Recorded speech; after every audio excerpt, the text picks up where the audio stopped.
Please put your phones on mute unless you're speaking. Okay.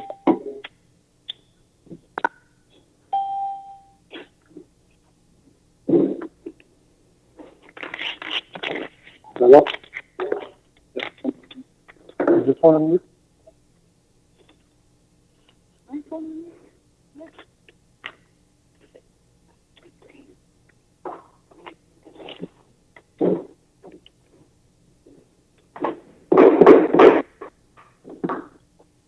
City Council meeting of August 18, 2020 has come to order.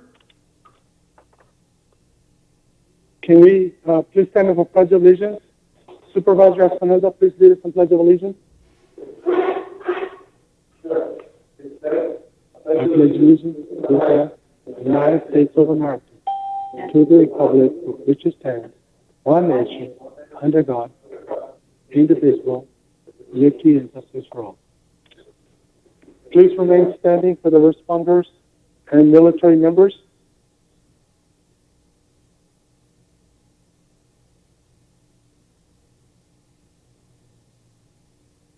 Please be seated. May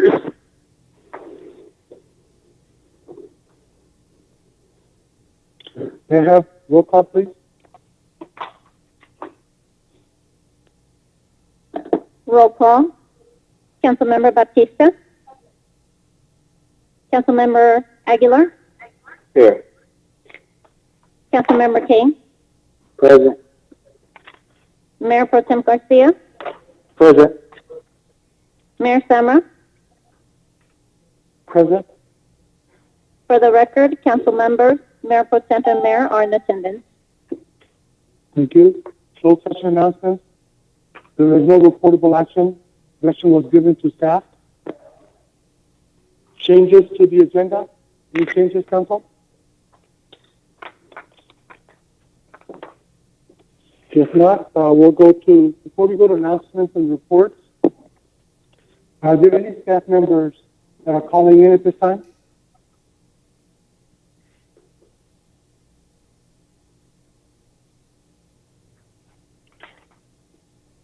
Okay, seeing nobody calling in from staff, we'll go to Supervisors Rodrigo Espinoza report.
When they asked me about it, I gave my opinion that the election position should be an elected position, as it was, as it has been for a while.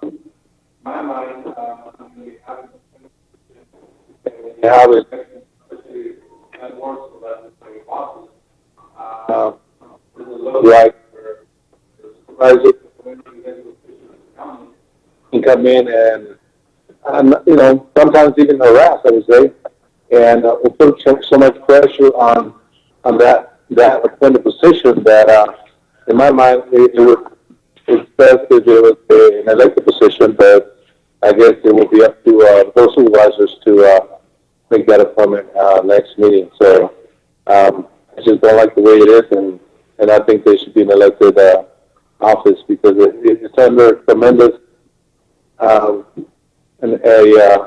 elected in charge of the elections and recorders and register of voters.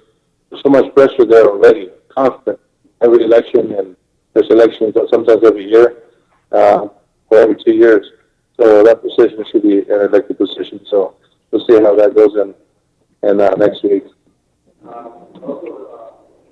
Did a tour of MO Textiles here in Livingston.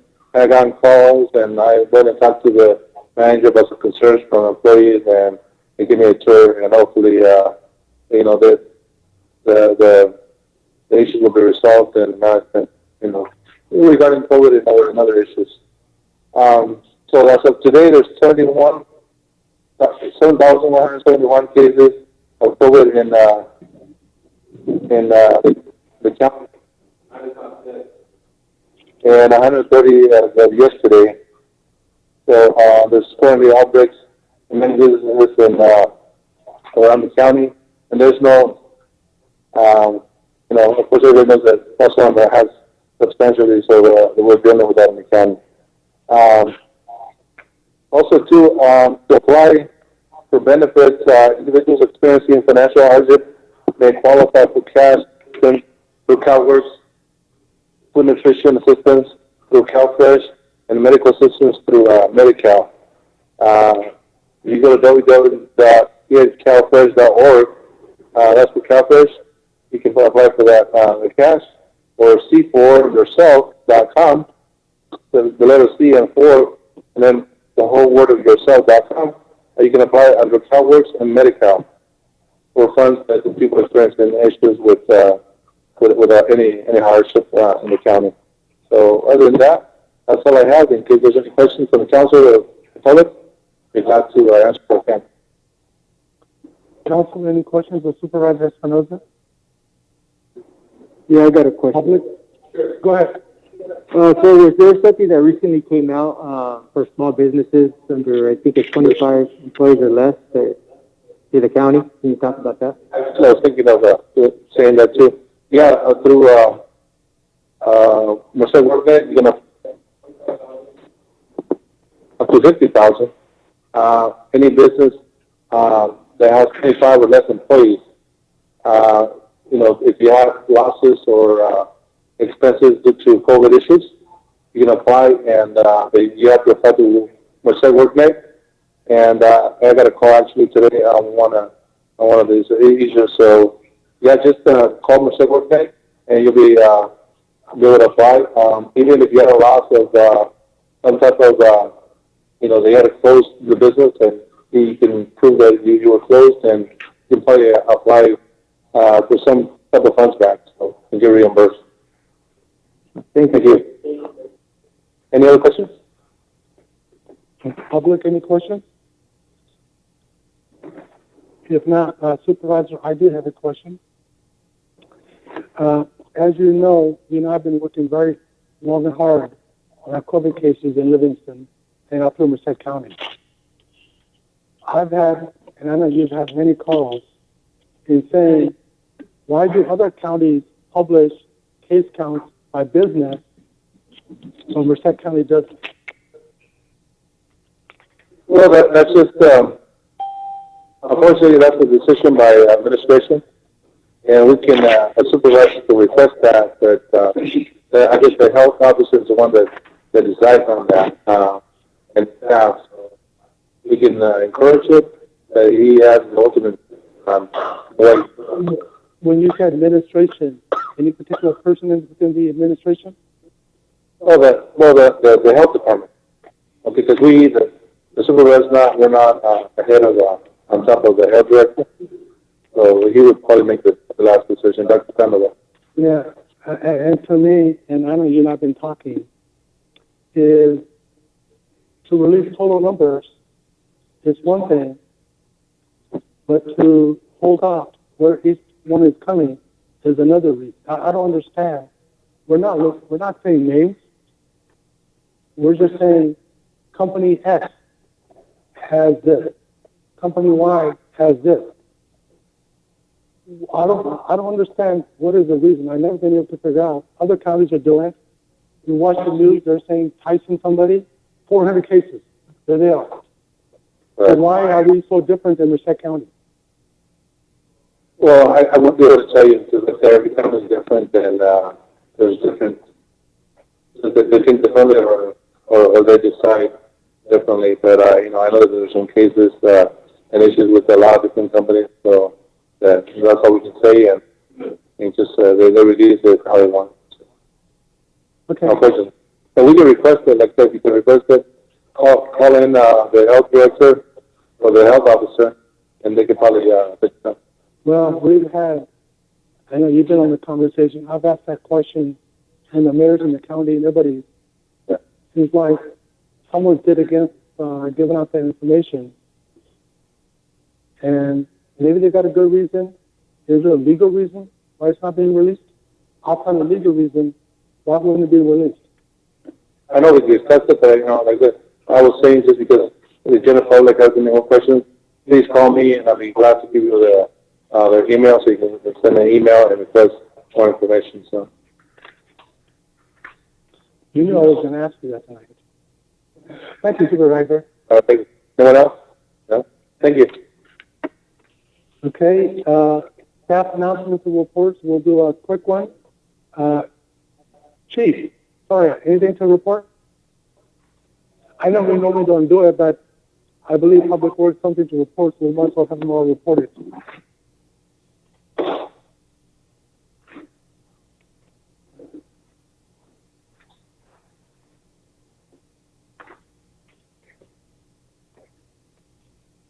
you hear me? Good evening, Council, City Manager, members of the public.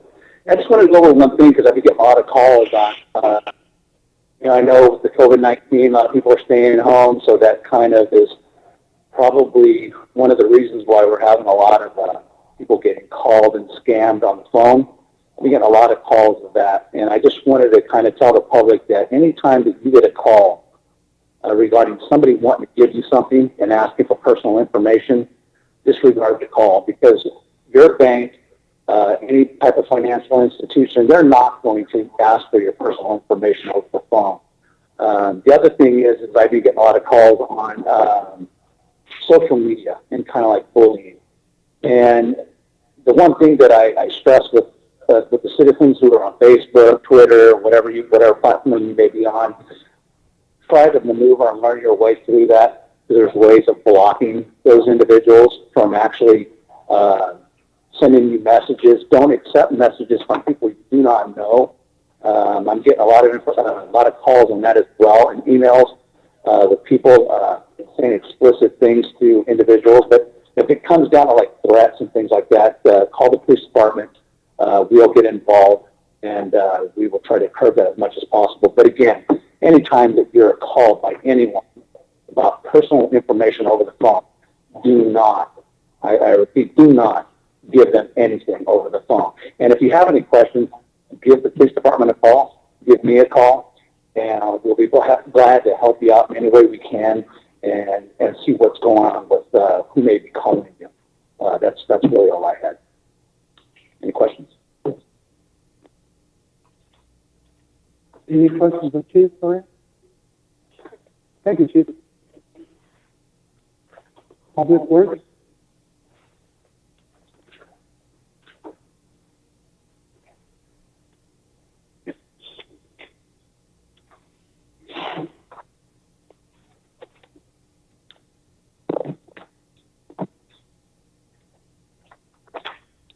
Good evening, Mayor Pro Tem, Council, Jose, Tony Pina, Third Superintendent, Public Works update for July 2020. It's just a real quick lowdown, mainly on the high nitrate.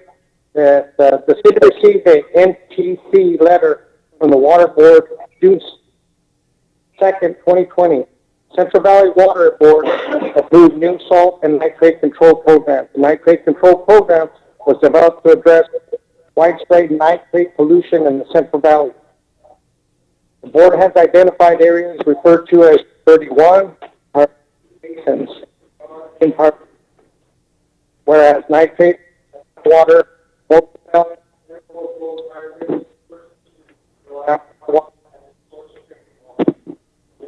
get number 2 basin. Priority 1 and Priority 2 basins have timelines under which discharge are required to implement nitrate control program requirements. Notice to comply requires the discharge to choose 1, 2 nitrate compliance pathways established by the new regulations.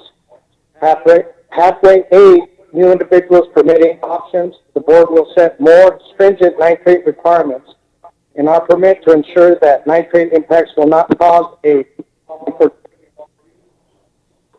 may require extensive monitoring, rigorous technical justification in wastewater will not result in exceedance of the nitrate standards over the 20-year planning horizon. Prepare an early action report that will provide affected residents interim drinking water solutions where drinking water exceeds nitrate water quality objectives. Pathway B, join a local management zone with other committees. The MC is a association of committees that work together to reduce nitrate loading and provide replacement water to communities and individuals whose wells are impacted by nitrates. When the discharger joins the MZ, they receive an exemption from the nitrate standards and must work with the MZ members to assist assure safe drinking water. Staff is currently assessing and attending nitrate workshops to better inform as to what pathway will be most cost effective.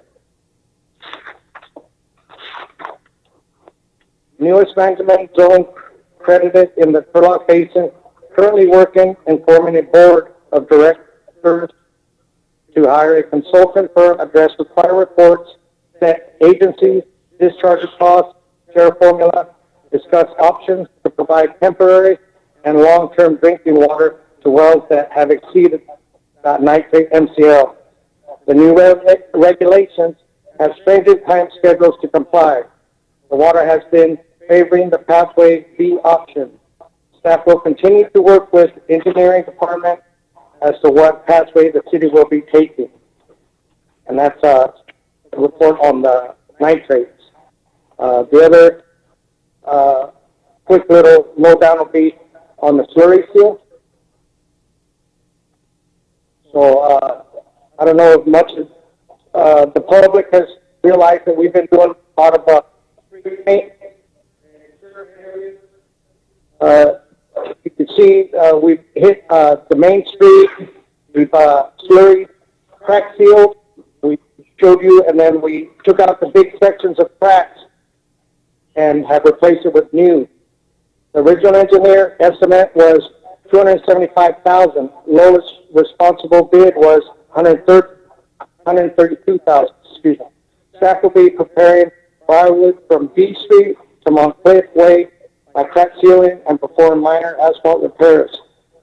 If staff can work out a deal with the contractor for the same cost of work, will be added on firewood at the same time. Firewood slurry seal is one of the is on the council approval 5-year Measure B CIP. And on the last one, you can pretty much see the whole areas that will be covered. And from today's emails we received, 26th and the 27th of August, they will start working on grinding down the center lines and crosswalks to get ready to do the whole slurry seal. And the slurry seal should start August 31st to the 1st and should be done hopefully by the August 1st. So notices have been out sent to residents. We've also notified the any people that are going to be involved, school districts, the buses, and the post office. And that's pretty much a quick report on that. So, do you have any questions? Council, any questions? Thank you, sir. Okay, thank you. Finance? Engineering? Thank you, Mayor, Council, and staff and members of the public. Just a quick update on the Winton Parkway work. I'm sure all of you have seen it. The wall has been built, and it's being backfilled now. So you will likely see some work at the surface of the pavement probably in a couple of weeks, 3 weeks. So it should be, the whole thing should be completed sometime in September. Like that. Answer any questions you may have on the project if you do. Council, any questions? Thank you. Thank you. Legal, anything to report? Mr. Ramirez? Yes, Honorable Mayor and Council, and esteemed public. Can you guys hear me okay? All right, I do have 3 items that I would like to cover today. One is in relation to the village apartments. Can you hear me okay?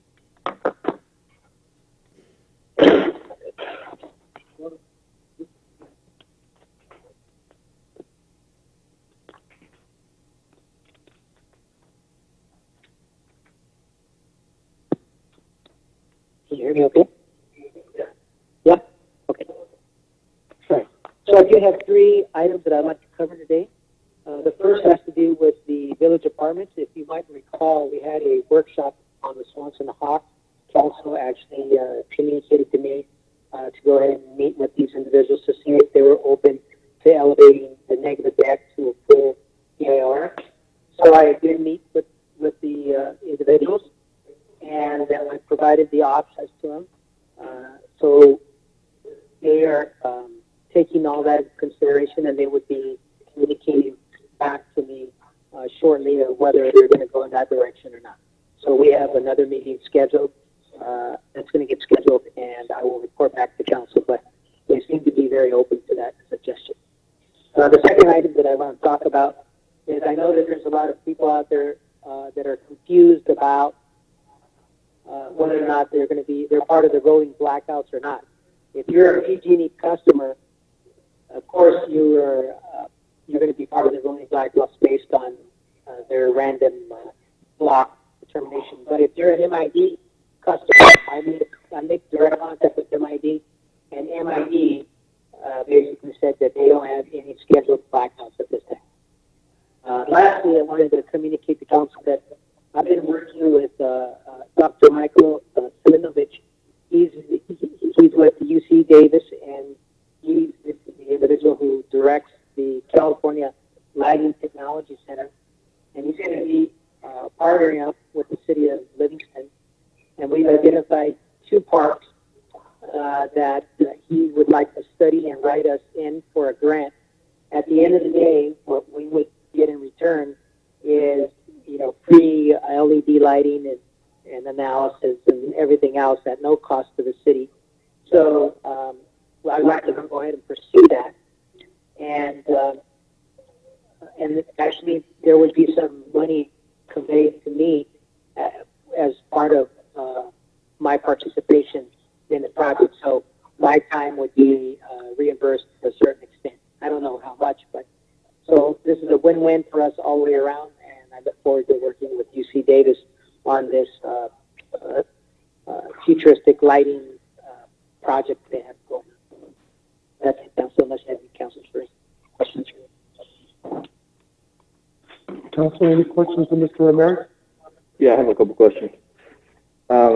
You touched a little bit regarding the blackouts, regarding PG&E, and obviously we're in a heat wave here in California. Are we setting up any cooling zones for the community members? Yes, we have an ongoing cooling zone that's designated as the police department. and so the cooling zone at the police department is available to any resident. I don't know if you want to touch on anything further, Chief.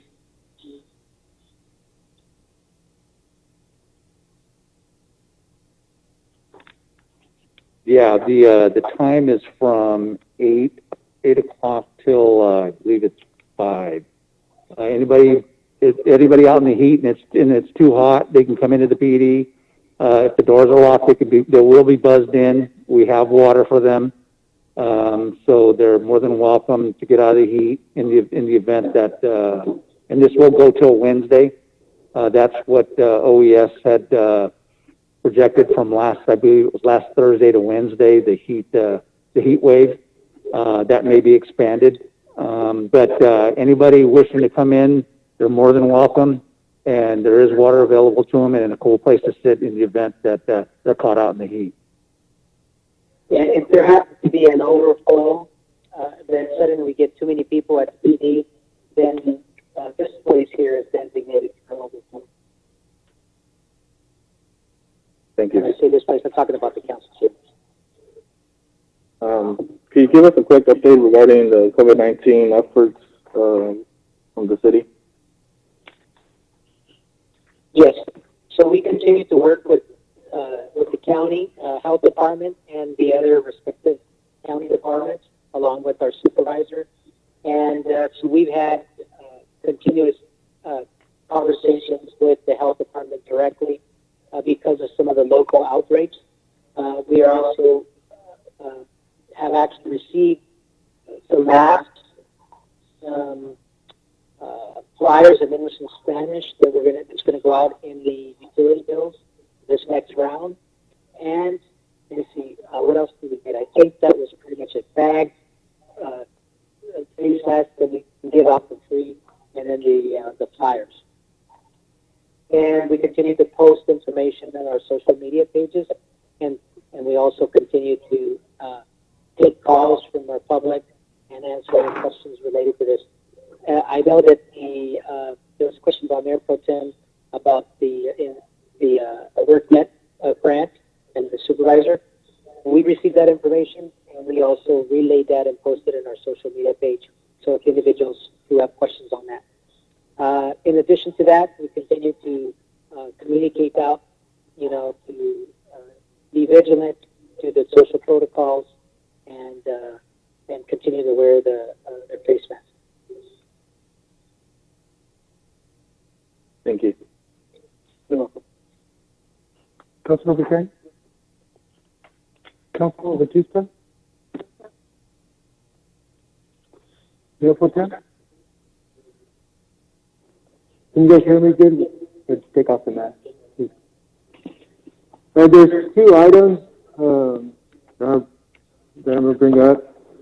First, I'd like to thank Councilmember Maria Bautista for supporting and bringing up the idea of flying our military and United States flag down Main Street. The only issue I have with that is that our flags out there right now are currently they're not presentable. They're all tore up. They're wrapped around the light post. Like I said, I'm a veteran myself. In the Marine Corps, served overseas. I was in combat for a year, and it actually hurts, to see our flags the way they're up, presented. They're just not in a presentable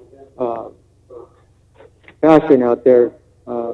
So what I'm recommending is that either we form some kind of like flag committee to be responsible for contacting the city when you see a flag that's not presentable. And if we have the funding to take the flag down and replace it, and like I said, I'm in support of flying our flag down, but I think we should be looking at how damaging they're getting with the wind and wrapping around the light posts and stuff. So, and the next question or the next item is that probably we need to discuss is our council meetings being closed to the public. Due to the COVID-19, I mean, we're just going up in numbers. You know, I know there's other cities out there that close their doors due to that fact. So that's another idea that I'm bringing out to the council at this time. That's all I have.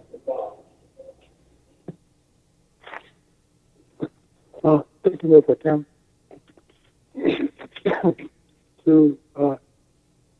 I'm sorry?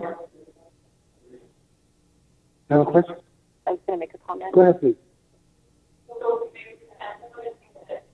Are you on mute? Can you hear me? Yes. So one of the things that I would like to suggest, and then one of the things that we can do on behalf of the VFW Post and Auxiliary, is that I can identify all the flags that are downtown, and we would replace those at no cost to the city. That is what we do. There are a few things that we can possibly try to fix so that, I mean, we can't help the wind. Wear and tear on our flags are expected, and we will replace them accordingly, and I'll get on that this week. But also possibly fixing the brackets, the Public Works might take a look at that and see if maybe lowering them or having them more upright or a possible swivel that will help the flag as the wind blows to help turn so that it doesn't get stuck. But I do notice that they are getting caught on the lamp post. But those are the only suggestions that I may have to remedy that. But as for the flags, we will replace those. So thank you. Well, thank you for that. I mean, if we have to come up with, you know, helping supporting them and donations, you know, or a flag program or something in town, I mean, that's another option too. And I'll be the first to put the donation on that. So, again, that's appreciated. VFW would appreciate that as well, but I do know that if we talk to, and you're more than welcome to come to any of the VFW meetings, we can discuss that with Commander Andrea Roberto.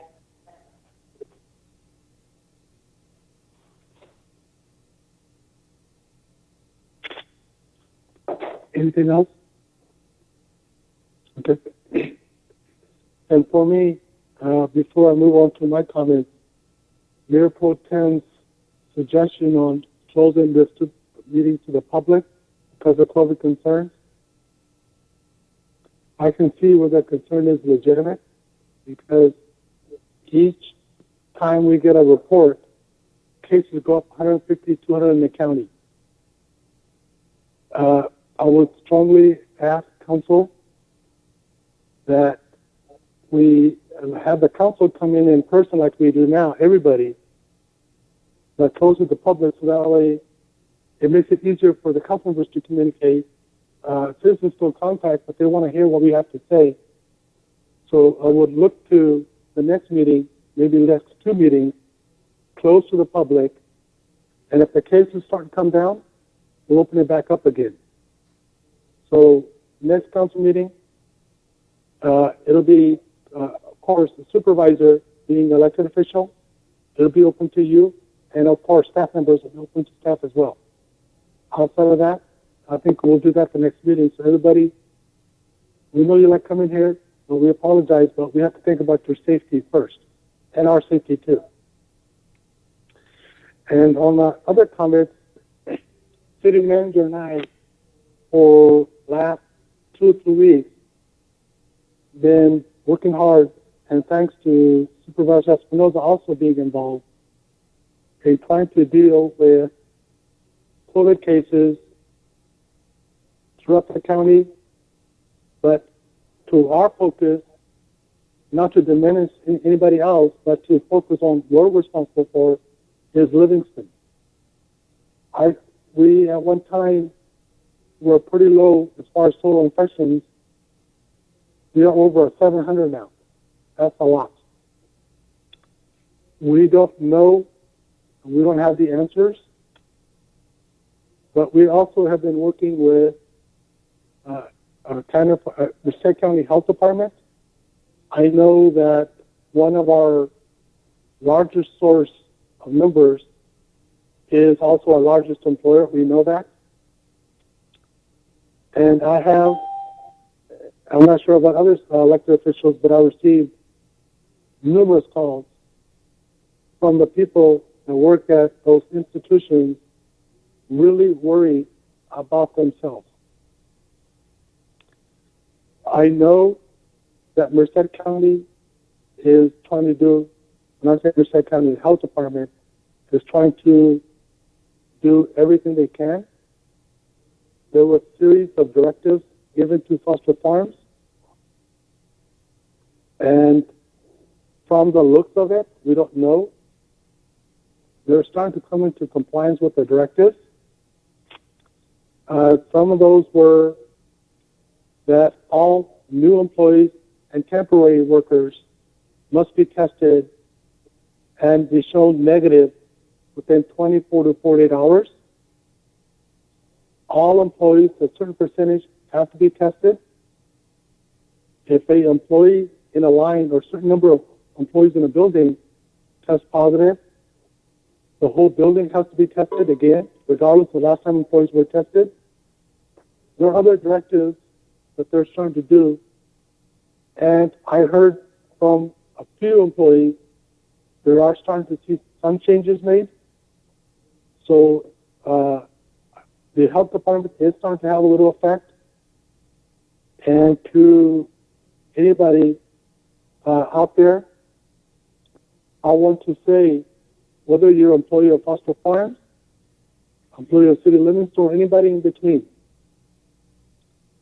if you know of somebody not complying with the orders, please report it to the City of Livingston. You do not have to give your name unless you want us to contact you back. We will forward that on to the health department or whatever agency needs for investigation. This is getting serious.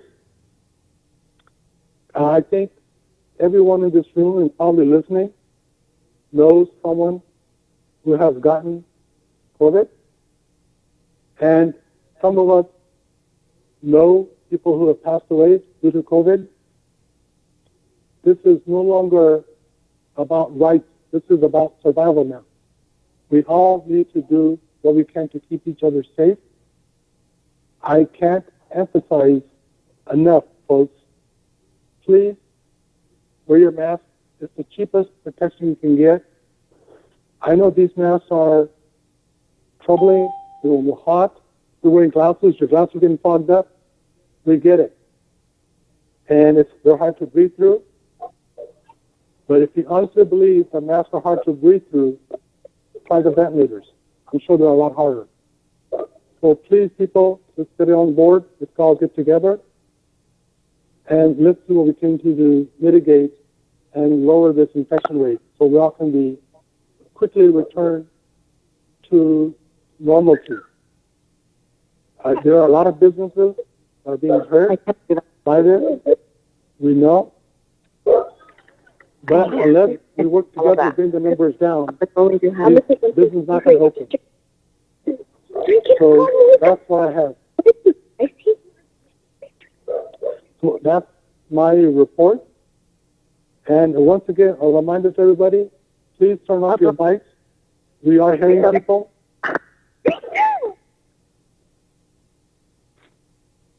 Okay, so that is all I have. And at this time, we'll go on to citizens' comments.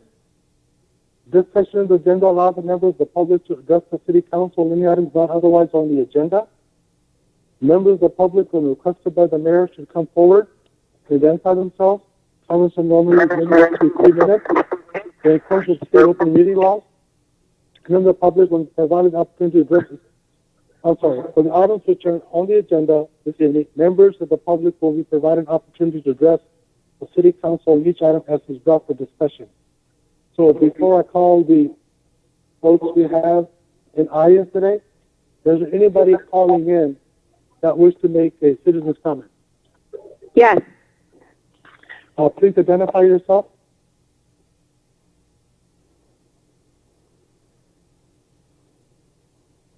Somebody said yes, but then didn't say anything. Maribel? Go ahead, please. You have 3 minutes.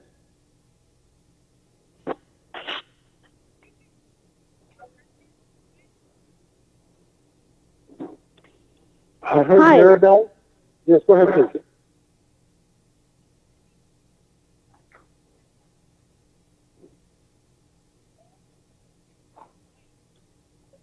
Maribel, you wish to make a comment? I would like to know, hello, Mayor and Council Member present. And that one, is Council Member King present? Yes, as part of the roll call, Councilmember King is present. I would like to know if his address is 657 Calera Court.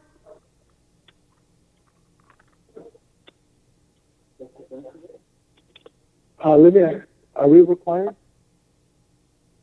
Legal, can I get an opinion, please? It's better to get a comment of why the question was being asked if it relates to an item later on the agenda. I'm Did just you hear? asking to see if it's indeed so, if the claim against the city is it's the same person living under the address. That item will be coming up, discussion under the consent agenda. So before we bring that item up, I will give a legal opinion before the item comes up. Right now, do you have anything else that's not on the agenda?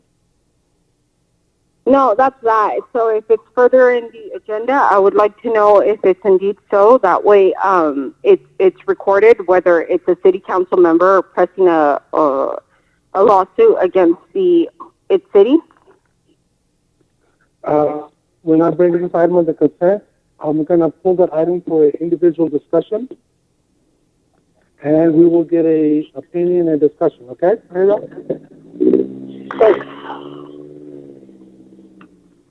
Okay. Anybody else wish to make a comment on items not on the agenda? Bob Wallace. Go ahead, Mr. Wallace. Yeah, just one quick question. What about the parking at Gallo Park? Is the police department ever going to take the barriers down? The playgrounds at the opposite end, the benches and the 2 little barbecues that are under the shade are more than 6 feet apart. We don't have barricades at the little boys' park. You can park over there all you want. At the war memorial, you can use those benches. So why can't the handicapped people drive in and park at Gallo Park? Go ahead. I'm going to have the city manager respond to that for you. Hi, Mr. Wallace. Thank you very much for your question. Currently, because of the COVID situation, can everybody hear me okay? Yes, sir. Hey, pull the microphone down. Okay. Okay. So I just want to make sure you can hear me okay. But as it relates to your question, our parks are actually closed, and we're not allowing anybody to basically go out there and play any contact sports. But folks can actually go out there and do exercising as we have allowed since day one. And so so if you see barricades, we're not encouraging people to congregate at the parks. And Little Guys Park, we're going to have to figure that one out if we don't have any barricades. So thank you for your question. And this is due to, again, the rising COVID cases in the county.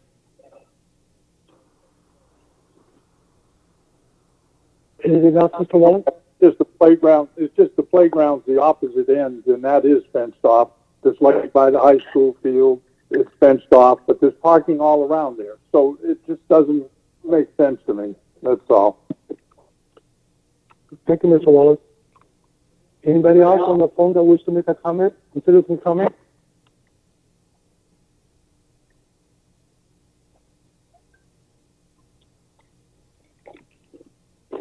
Anybody else? Okay. I'm not going to open it up for members in attendance. So if anybody wishes to come forward, please identify yourself. Yeah. We have that. Okay, I'm Donna Duffy, and 1616 Sapphire, and I'm here on behalf of the Livingston Lions Club and partially representing the VFW Auxiliary and VFW. The Lions and the VFW Auxiliary would like to spruce up the welcome to Livingston area, and we like to make sure there's no objections from the council before we do so. Basically, we're going to refresh the paint. Oh, you got my, thank you. We're going to refresh the paint there. We're going to get new stop signs that are nice.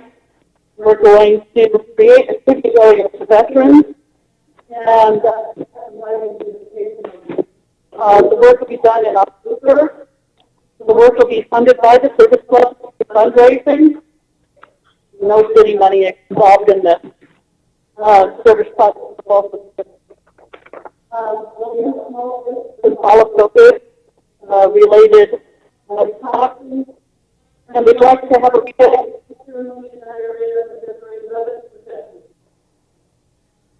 Maria Bautista is working with, I'm the representative from the Lions. Maria is the representative of the VFW Auxiliary. And this is the current view and our proposed view. Making the left section. We're going to put some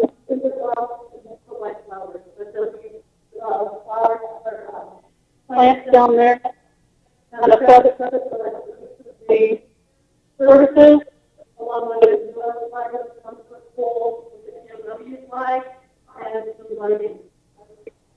and really there's no objection before we go to the action stage.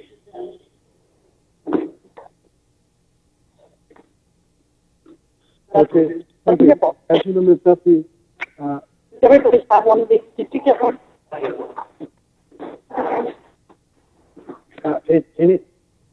I'll give you one.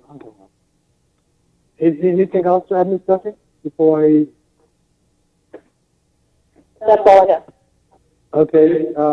Council, do you want to let them work with the staff on that, or do you guys wish to make a comment? I think this is Councilmember Aguilar. I think it's a great idea, collaborating between organizations. The only question I have is that eventually there's going to be a road running through there. I don't know how soon, just so you'd be aware of that. We're planning to make it so we can pick it up and move it. Perfect.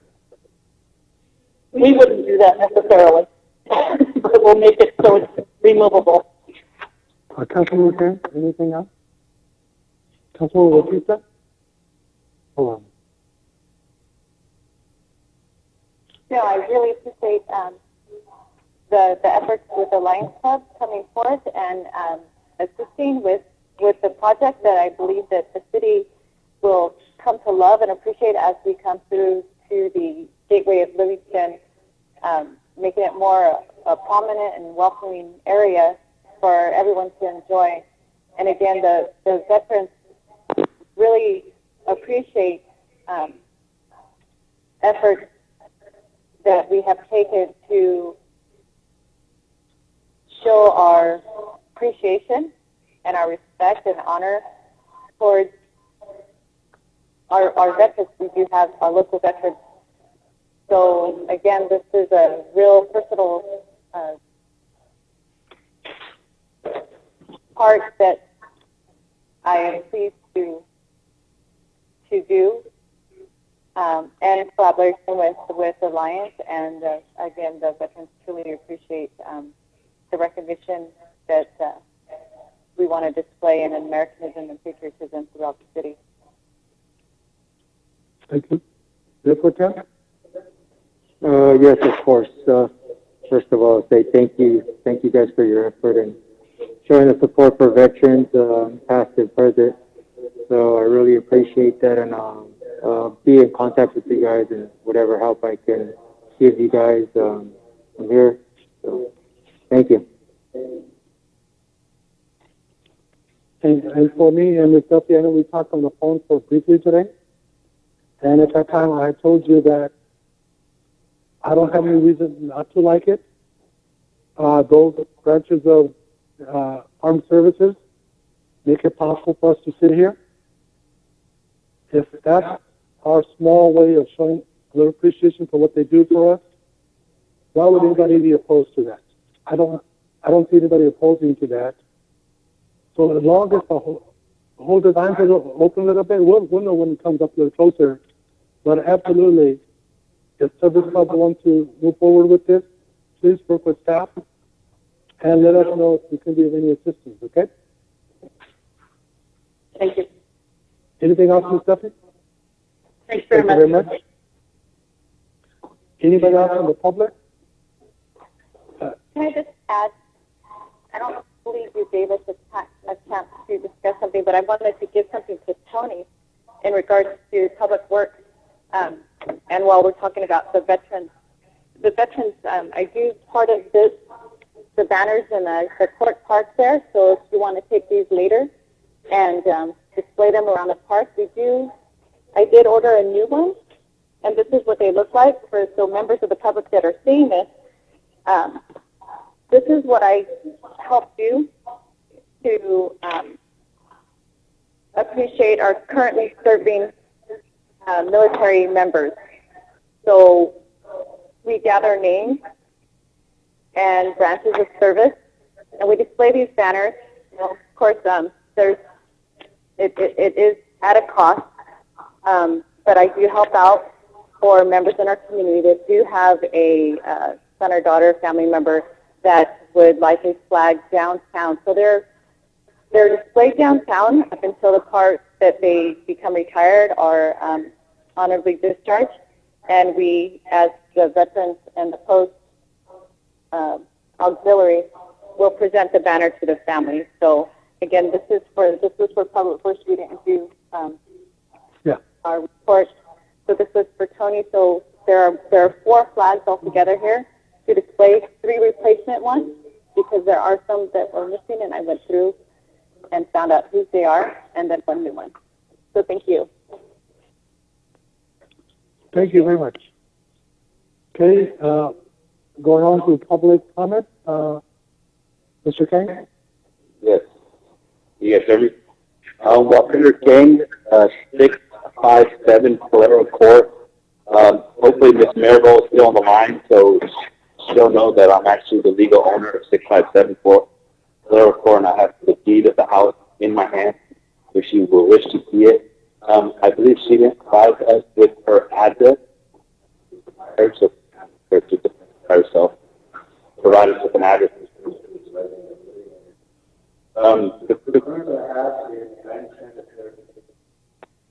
There's an item that's on the agenda.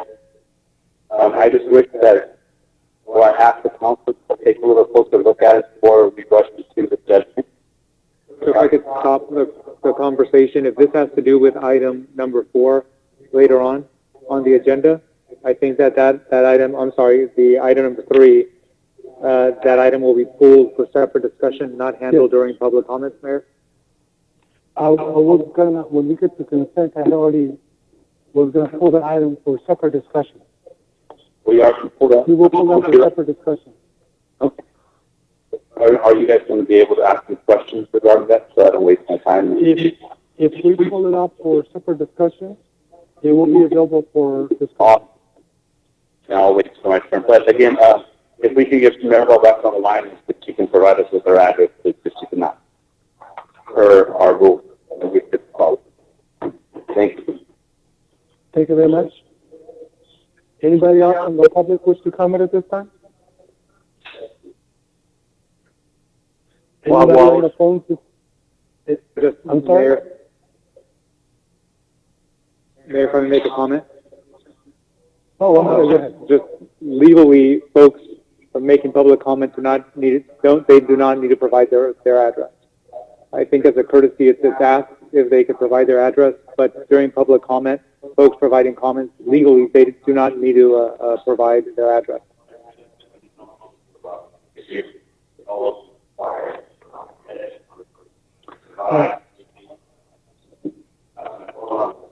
You don't mind this, but I've always asked, and everybody that I've noticed name and address. So if you guys are requiring that somebody provide it, next time you just have a name list instead of address. It calls you a little bit more information. But it's just in the past 7 years that I've been in the council meeting, I noticed that it's helpful. Completely understood. Okay. Just so you know, for some time now, I have quit asking for the address. I just requested name. That's all. So the reason I asked for the name is for the purpose of the minutes. So we know who from the audience spoke, but not necessarily the address. So at one time, there was a standard procedure, but we've stepped away from it.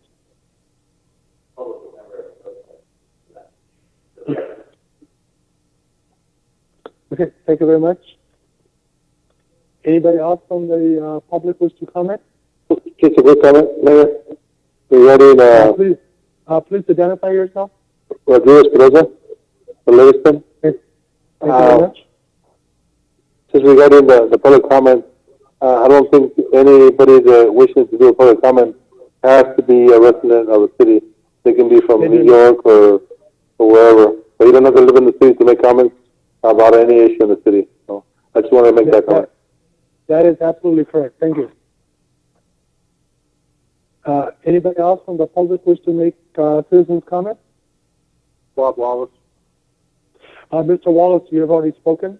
Anybody else?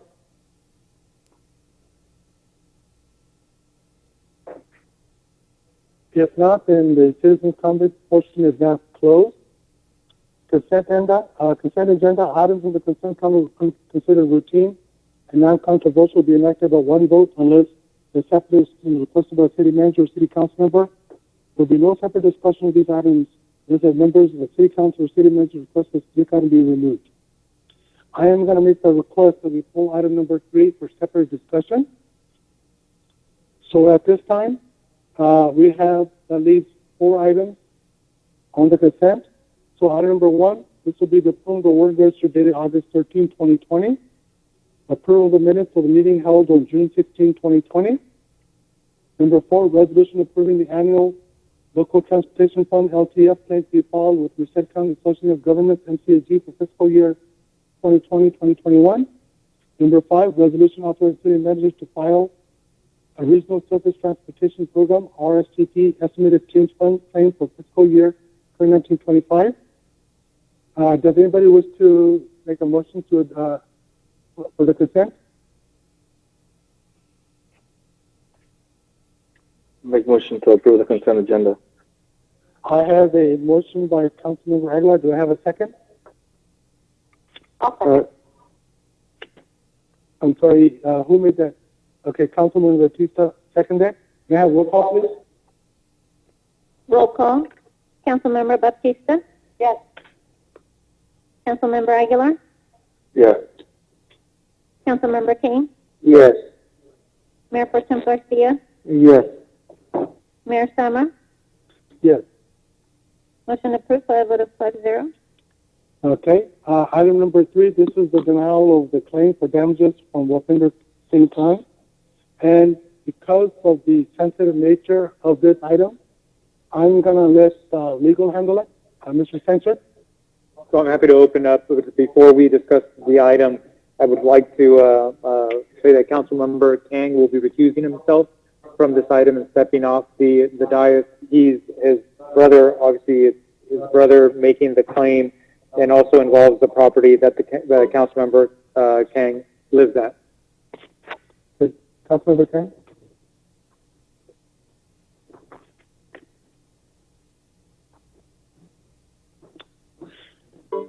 Anybody else has any conflict with this item? If not, then legal, go ahead, please. So I'll go ahead and I'll start the item. I know the city manager has been dealing with this through his staff.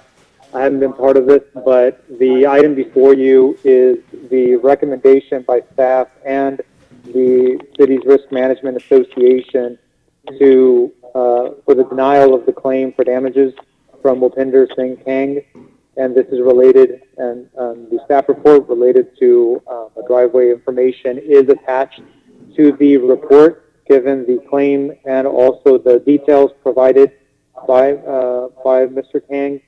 That's in your agenda packet. Again, I believe, and the city manager can add to this, but I believe that the claim was sent to the Risk Management Association, and the Risk Management Association has requested that the claim be denied.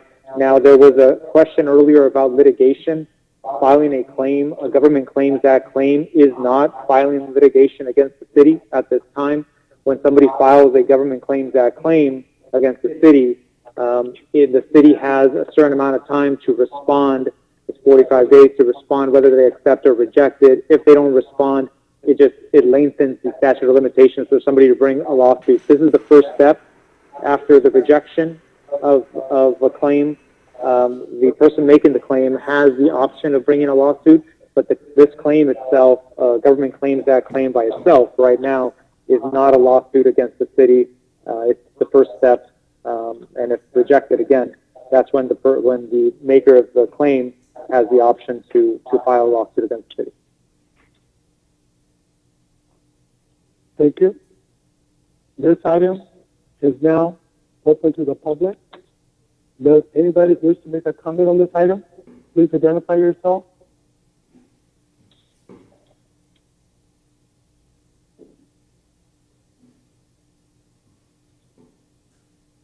Anybody call in wish to make a comment on this item?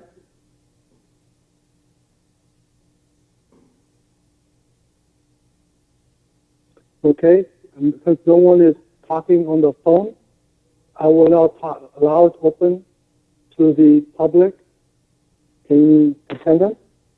So please identify yourself. There's no time limit, correct? Well, let me get that from you.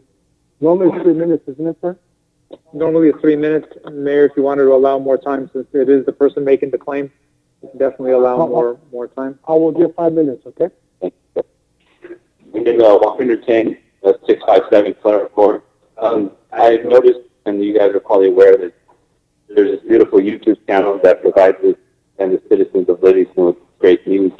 I just want to make sure that before you guys make the decision that we are not looking at fake news, I guess you can say, to a point. I know there's always questions regarding my brother, who is a council member, and myself. We do live in the same household, but the house is under my name. That's why this claim is being made by me. Here in front of council, I did bring the house deed.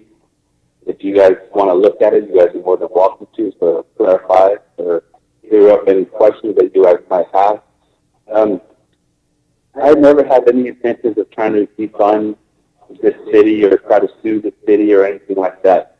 The only reason this claim was filed is because of the direction of the city manager. You guys can ask me. I've had issues with the sidewalk that I don't own. So if I owned it, I would have fixed it myself. But what does the normal citizen do? They go to the owner, which is the city, and say, hey, can you fix this issue? And I'll use an example like the light that's been put at Frederick Gordon Park. It's too dark, owned by the city. Maribel. It comes up, but I didn't see that issue come up to city council. So I'm assuming there's certain stuff that could be done behind closed doors, and there's certain items that cannot. I just wish that by forcing me to follow this claim and go this way, I didn't want the city or city officials to take a paper trail saying, hey, this guy's trying to abuse his power and so forth. Again, like I mentioned in the letter that you guys all have in front of you, I'm coming to you as a citizen of Livingston, not as an employee of the city, and asking for a fix. I know you can probably Google my address and they'll tell you that it's a 2-car garage when it's technically a 3-car garage. It's set up like a 2-car garage, but the 3rd-car garage actually falls further back. If you guys look at the photos, I wish I would. The plane never sent the photos back to me, so I don't have a copy of the photos. But you guys definitely have a copy of the photos. I'm assuming your agenda. If you actually follow the dotted line to the right-hand side of the first photo, that dotted line goes to the city or to my property line, not to where my driveway may be. That property line was actually measured by city employees and marked with the yellow or red or orange spray paint. And spray paint's actually still there. You can probably come still look at it. I mean, I washed my car, so I had to wash away, but it's still lightly there. So the way the measurements are supposed to be is from your property line. The issues I'm having is I'm having my neighbor park all the way up to his property line, which is allowed to do. But for me to actually back out, I'm going to either hit his car or I'm going to hit an additional car that's on my driveway. My house is kind of angled at a different angles, and you guys can probably see it in the photo. The only way for me to back it out is turn. But I'm having that issue. And the thing is, again, like I said, the city's already measured it. I've asked city staff that I would be willing to pay for the expenses as a resident because it's going to technically benefit me. I don't mind paying for the concrete cost. I don't mind paying for the labor cost. I just want to make sure that it's going to meet the regulations of the state and the city. I don't want to fix it myself and not be regulations and somebody trips on it and I'm on the hook. You know what I mean? So I have asked the city to see how much it would cost for the city to remove the sidewalk portion and fix it, and I would be happy to reimburse. 2 minutes. I would be happy to reimburse the city on any cost that might cost, just so I can make sure that it's going to follow regulations. Again, if you guys have any questions for me, I'd be happy to answer them. And then for the city attorney, again, the next step would be to file a lawsuit against the city. And we know that lawsuit would cost way more than $5,000, what it's going to cost to get, correct? I mean, if you want to answer it, but I'm assuming it's going to cost a lot more than $5,000. It's just time. So, I mean, it would be the best benefit, even if the city was to fight it, and even win, it was still going to cost more than what the damages are actually going to be to fix the item itself. I understand we're in a crunch, we're trying to save money. I honestly think the safe way would be to fix the issue. I'll be happy to answer any questions you guys. Again. Anybody wish to ask any questions? Okay, thank you, sir. Thank you. Anybody from the public? I heard somebody say something, so anybody else from the public wish to say something? The item is open to the public. I'm sorry, I didn't hear you. Yeah.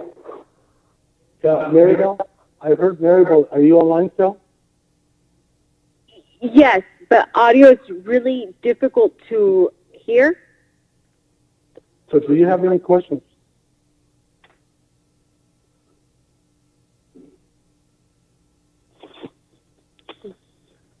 The conversation wasn't very clear. I'm not sure if I have questions at this point. Okay, legal, did you wish to make any comments? Just the only comment was made about litigation and the cost of litigation. Yes, litigation is over $5,000 usually when you get into any litigation matters. I know that was brought up. So I just kind of wanted to answer that for anybody listening at home. Just that question that was brought up.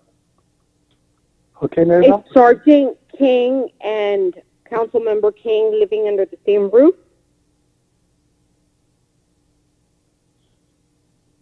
Legal? Yes, that was answered, and the answer is yes. That was answered by the maker of the claim.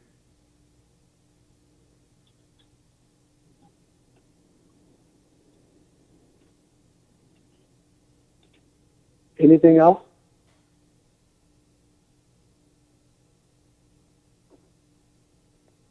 Maribel, do you have any other questions? Okay. It is now closed. Audio is very difficult to hear. Okay. We answered, according to the attorney, they do live in the same, it was answered that they do both live under the same roof. And according to the maker of the claim, Wilpinder Kang, they live together, but the house is under, according to the statement by Mr. Kang, Mr. Wilpinder Kang, that the house is under his name. And he has an envelope with a deed of trust showing that it's under his name, just to add more clarity to that, Mayor. Thank you. I guess my question is to the city attorney. Is there any conflict of interest present? The council member Kang has actually recused himself, given conflicts of interest, given that he lives at that house. He has recused himself. He's not voting on the item nor up there on the dais.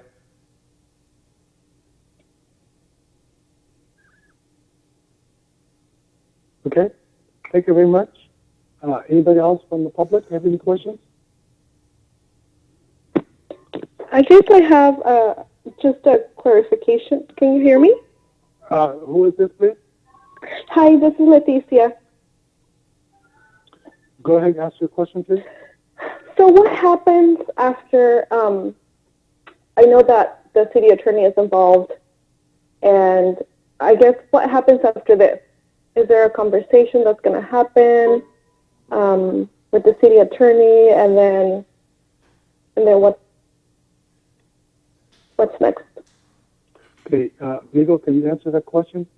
So I'll try to answer the question. I think the answer is more procedural. What's going to happen next? So the question that was asked is what happens next when the government claims that claim. I'm involved because it's on the agenda. My office is not involved in deciding what to do with the claim itself. As far as the recommendation on the claim comes from the Risk Management Association, and the Risk Management Association they make the recommendation, and if a lawsuit is filed being part of that pool, that for the Risk Management Association, they pick up the lawsuit and they end up providing attorneys in order to defend any lawsuits. That's part of the cost of being part of that Risk Management Association. And the city manager could add any details if I'm missing anything. The procedure at this point is the council votes on whether to accept or reject the claim. If the council accepted the claim, there would be or accepted it, there would be a conversation on how to pay for the improvements. If the council does what the Risk Management Association has recommended, which is rejection of the claim, then there could still be a conversation, obviously, but with the Risk Management Association, the next step for anybody making a claim is to also decide whether to continue a conversation with the Risk Management Association, most likely, or to bring a lawsuit against the city. If a lawsuit is brought against the city, the Risk Management Association gets involved and they provide defense given the cost, and that's included in the cost that the city already pays the Risk Management Association. I don't know if the city manager would like to add any more details to that. That's my understanding of the process. That's not something that my firm's involved in. Mr. Sanchez, would you please explain what the action requires? What are we doing? If we vote yes or no to deny, what is the outcome? So the action before council today is whether to accept staff's recommendation, which is the Risk Management Association recommendation to, again, the recommendation says staff recommends that the City Council, 1, deny the claim for damages from Upinder Singh Kang, submit the claim to Ames, who is the Risk Management Association, the city's insurance adjusters for review and processing. As far as the rejection, they end up sending letters, and direct staff to send a letter to the claimant advising the city's denial of the claim. Again, the approval of staff's recommendation would reject the claim. The council does have the authority to look at the claim and decide to actually accept and provide direction to staff to work on actually accepting the claim as well. But the staff report has the recommendation provided by Ames. Thank you very much. Okay, anybody else besides Maribel and Marisa?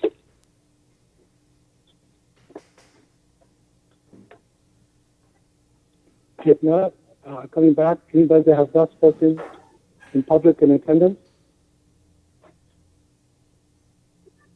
Since no one speaking forward, the public comment is now closed.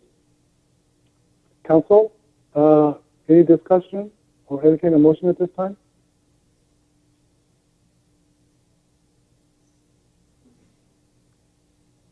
I just have a few questions. How long have you lived at this address? 2013? And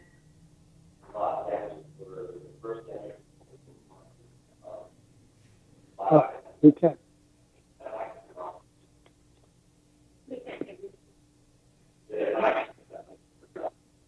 Can you guys hear me? Yeah. Okay, I've been living there since 2013 as of March. I've had these issues before, but what I was told is that any issues over 6 months, you can't file a claim against the city. The last claim was on 4/20, so that's why that claim has been brought up. And the damage to my vehicle is only the $500 that would cost me for my insurance deductible. The rest of the cost is actually the cost of the concrete itself, and then the cost of labor of what it costs. And those are, again, those numbers were given to me by the city because the city doesn't have a part-time concrete crew.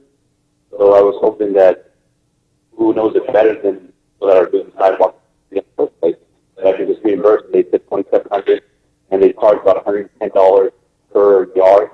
And it was recommended that about 7 yards. Here, please repeat. I guess for sidewalks and driveway approaches, they have to go deeper into, or it has to be deeper instead of like a 4-inch, it has to be 6 inches deep or so forth. Maybe Diego can help me out with that. I don't know how much, right?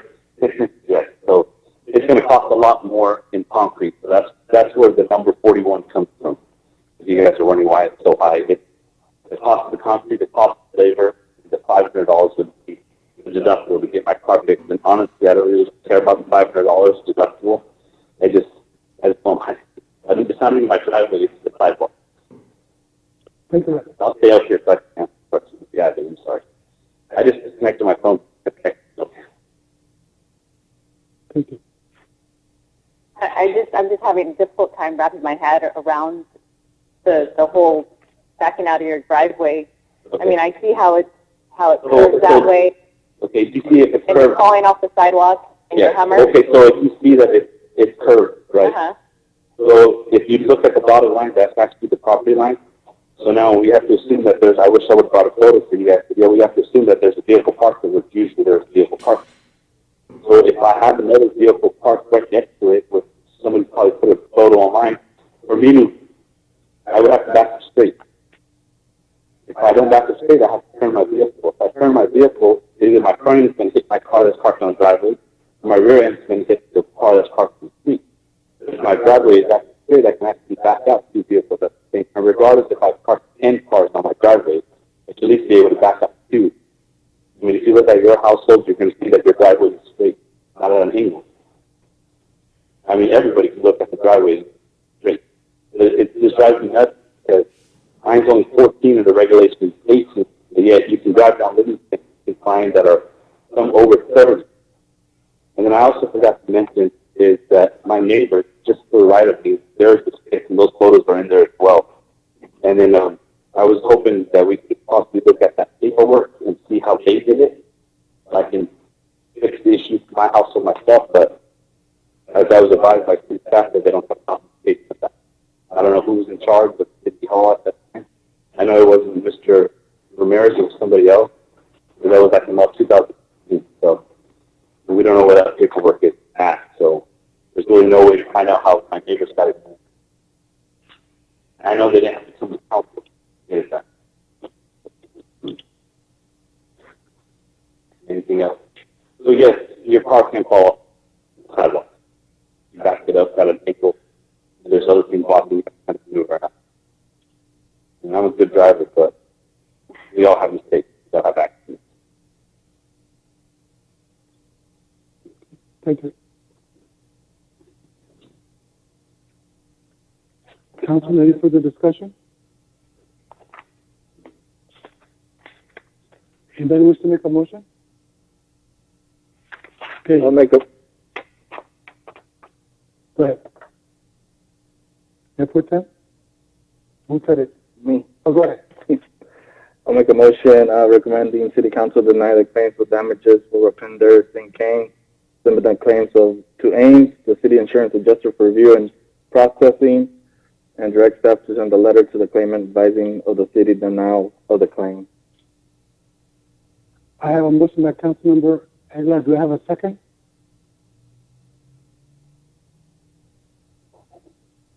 Second by Councilmember Batista. May I have roll call, please?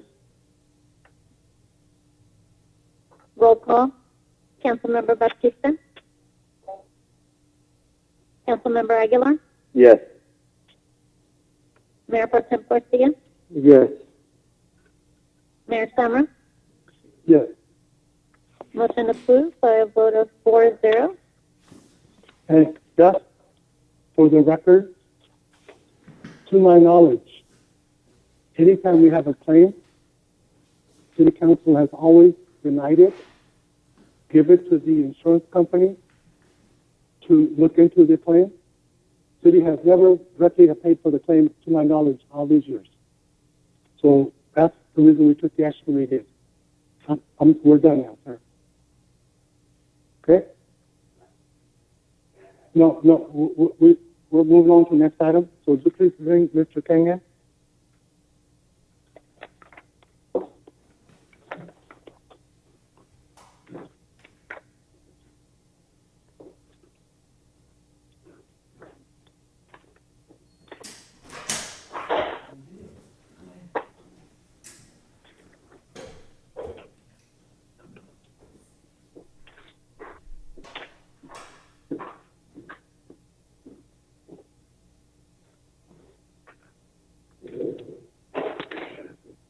Clerk, would you please reflect that Councilmember Kang has joined the dais?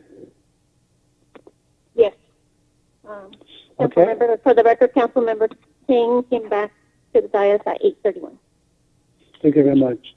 Item number 6, this is the adopt a resolution approving the measure for B Regional Project Funding Agreement between the Merced County Association of Governments and City of Livingston for the Hammond and Campbell Intersection Project, and authorize city managers to execute the agreement.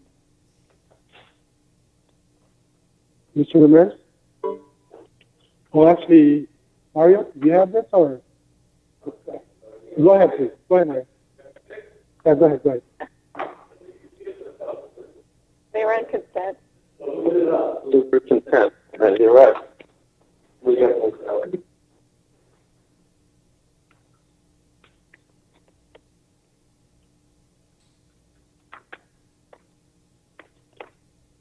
Thank you, Mayor. So this is the, and I look at the same figure for the staff report. I can elaborate a little bit on that. This is a project for improvement. Is it better? Yeah. So this is a project I believe been brought to you for improving the intersection of Hamlet and Campbell. Now with the city having a number of projects approaching the city to develop that area there. Some of the projects require significant improvements to some of those intersections. Campbell, Hamlet, even Walnut and Hamlet and some of the ones. So there's obviously a fairly significant cost that would have to be fronted by some developers or the developers that would come in. And maybe the city manager can jump in as he said. I'm kind of in the periphery of it just for the engineering portion of it. But my understanding is that the city was seeking some funding for possibly moving forward with doing some of these improvements to make it a little easier on some of the earlier projects that come into that area. Yes, so to elaborate a little further, Councilmember Aguilar might recall, and then of course Supervisor Espinoza, we actually asked for some upfront funding, and we actually shifted some money around even with the transit. So there's $1 million that was put forward, and with some additional money we have, we would like to address the Winton and Campbell intersection before you start construction of any of the projects out there, so that we try to avoid what has happened over at Winton Parkway. So we did facilitate the funding, but we have to put a funding agreement in place with MCAG. And so basically what this does is gives us that opportunity to move forward with that project and get the funding allocated for that. So that's it, unless you have any questions. My understanding, I know finance I don't know. Everyone added involved too. So something that came from MCAG that needs to be executed at this point. So. Yeah, and we do this, these funding agreements. We just recently had another one, and it was for Winton Parkway for the work that's currently being done out there. So this is routine. Correct. Okay, this item is now open to the public. Does anybody wish to comment?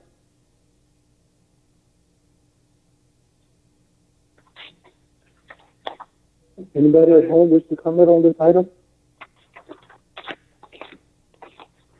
If not, it is now closed to public. I'm sorry, did somebody say something?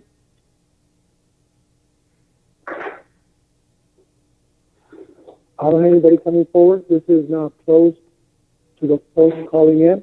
Anybody, any of the attendants wish to make comment on this item? If not, then it is closed to the public. Council comments? Yeah, I have a question. So the total cost of the project is $1,500,000, correct? And we moved this project on the front to request $1 million from Measure V. And it's saying that the remaining $500,000 will be covered through various transportation funds. Doesn't the developer? I know there was some kind of discussion with the developer of AMPM that they would be covering some of those costs. Obviously, they're not moving forward with the project.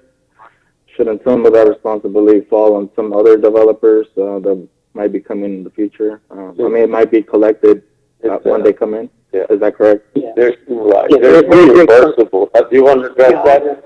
That's a very good question. That's a very So, this doesn't necessarily, bring anybody, well, let me say it this way. There's a traffic study that's actually done for all projects. Within that traffic study, there is an allocation, a percentage of allocation of responsibility for each one of those construction projects. And based on that, they have to pay a certain dollar amount. So the overall cost of this particular project is $1.4 million. And so even though we're upfronting the money, we're doing this so that we can get ahead of the projects and get everybody in line. But they are on the hook for their fair share. So in Lungo, which is the truck stop across the street, there's a certain amount, and off the top of my head, I think it was like 32.2% of that one, but there's a certain percentage for other intersections that they have to address. And so any project in any of those areas that the traffic engineer, traffic study outlines, they have to pay their fair share. The only way they don't necessarily pay their fair share is if we enter into some type of development agreement where we trade something for something else, or we provide some type of incentive. And in that case, then we pick up a little more of the cost.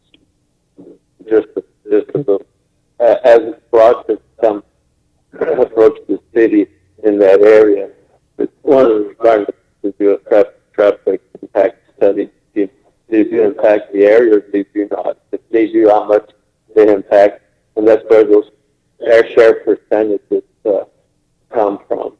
In an ideal world, it will all be picked up by development. So the city, even in this case, will seek reimbursement on the fair share base. And so we require reimbursement agreements, so that way with the city. There's different mechanisms to keep that. We're going on a little bit of tangent here. Okay. I have more questions.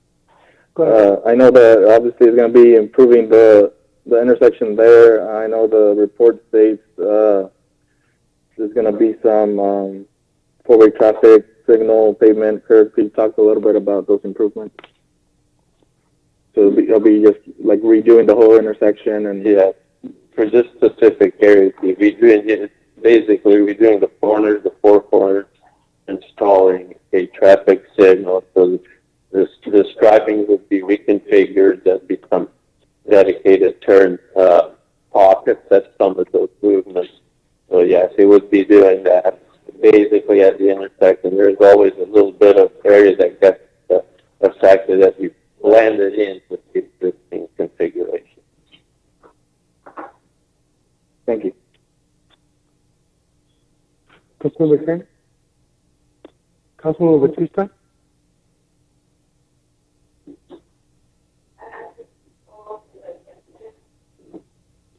Did you? If this goes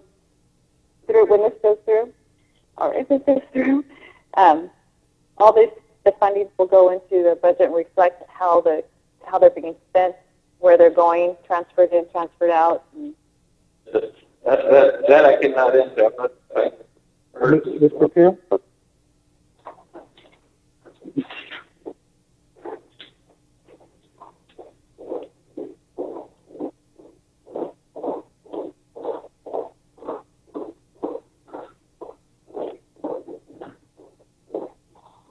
Vanessa Portillo, Finance Director. This item, this CIP project, is part of the budget, and it's already been included in our projection. The reason why it's in front of you today is because there are certain requirements for the partnering agencies that they need to approve it in order for us to be able to receive the money. So in order for us to get the money from our budget projections, we have to go through this process. Okay. Any other comments?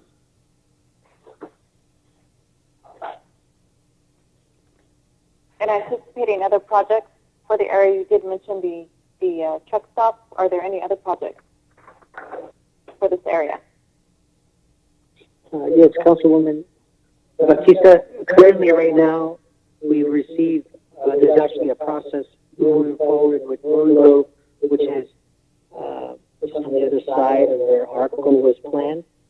And I know that across from where Emerald Textile Services is and close to where the Chevron is, they're looking at master planning that acreage with the Yagi brothers. Nothing concrete, so they're doing a lot of planning.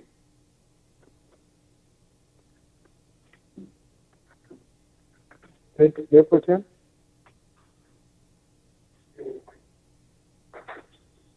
Okay, and nothing from Mayor Pro Tem. For me, soon we get started, the better we're going to be in the long run.